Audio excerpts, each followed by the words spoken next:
आणि यानंतर वळूया पुढच्या बातमीकडे। इंडिया आघाडीच्या बैठकीसाठी उद्धव ठाकरे दिल्लीत आहेत, पण देशाच्या राजधानीतही चर्चा सुरू आहे ठाकरे बंधूंच्या युतीची। राज ठाकरे नेमके कुणाचे हा प्रश्न विचारला जातोय। राज ठाकरे महायुतीसोबत जाणार की मोठ्या भावाशी हातमिळवणी करणार याचा फैसला अजून झालेला नाही। राज ठाकरेंबाबत पत्रकारांनी उद्धव ठाकरेंना प्रश्न विचारला असता त्यांनी इंडिया आघाडीत कोणत्याही अटी शर्ती नसल्याचं सांगितलं। म्हणजे राज ठाकरेंनी उद्धव ठाकरेंसोबत युती केली तर ते इंडिया आघाडीचाही भाग होणार का हा प्रश्न या निमित्तानं उपस्थित होतोय। आजच्या इंडिया आघाडीच्या बैठकीत इतर मुद्द्यांसोबत या मुद्द्यावरही चर्चा होणार का हे पाहायचं आहे। नाही, मला काय माहिती नाही आणि त्याच्यावर चर्चा करण्याची दुसऱ्याला कोणाला गरज नाही। दुसऱ्या कोणाला त्याच्यावर चर्चा करण्याची गरज नाही। आम्ही आमची भूमिका ठरवायला आम्ही समर्थ आहोत। त्याच्यावर चर्चा करण्याची गरज नाही। आम्ही आमची भूमिका ठरवायला आम्ही समर्थ आहोत। तर त्याआधी उद्धव ठाकरेंनी हल्ला चढवला।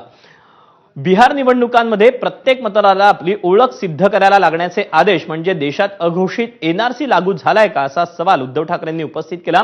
मतदार यंत्रातून व्हीव्हीपॅट काढण्यावरही त्यांनी टीका केली। निवडणुका घेण्याचा फार्स करताच कशाला असा सवाल त्यांनी केला। दिल्ली दौऱ्यात त्यांनी पत्रकार परिषद घेऊन केंद्र सरकारवर हल्ला चढवला। ट्रम्प देशाची रोज चेष्टा करत आहेत, पण केंद्र सरकारमध्ये त्यांना उत्तर देण्याची हिंमत नाही असंही त्यांनी म्हटलं। पाकिस्तानशी क्रिकेट खेळण्यावरून त्यांनी टीका केली, तर शिंदेंच्या दिल्ली दौऱ्यावरूनही टोमणे मारले।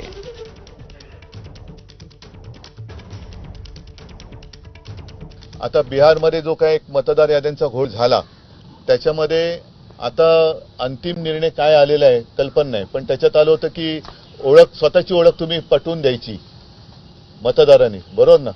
म्हणजेच याचा अर्थ देशात अघोषित एनआरसी लागू झालाय का त्यांचं एवढे ते त्यांचा विचार किंवा त्यांच्या याला उत्तर देण्या एवढे ते काय महान नाहीत। शेवटी गद्दार हा गद्दार असतो, त्याच्यामुळे गद्दाराच्या मताला मी काही किंमत देत नाही। ठीक आहे, पुढे त्यांच्या मालकाला ते भेटायला आले असतील तर त्यांच्या मालकाला ते भेटायला आले असतील तर आपण त्याच्यावर काय बोलू शकतो। दरम्यान दिल्ली दौऱ्यावेळी उद्धव ठाकरेंनी खासदारांना अनेक महत्त्वाच्या सूचना केल्या। जनहिताच्या मुद्द्यावर सरकारला सळो की पळो करून सोडा, जनहिताच्या मुद्द्यावर संसदेत आवाज उठवा अशा सूचना उद्धव ठाकरेंनी खासदारांना दिल्या। जनतेच्या प्रश्नांची सरकारला काहीही देणं घेणं नसून सत्ता हेच मोदी सरकारचं धोरण असल्याची टीकाही उद्धव ठाकरेंनी केली। उद्धव ठाकरेंनी खासदारांना कोणते आदेश दिलेत, काय सूचना केल्यात पाहूया। सरकारला सळो की पळो करून सोडा असा आदेश आपल्या खासदारांना उद्धव ठाकरेंनी दिलेला आहे।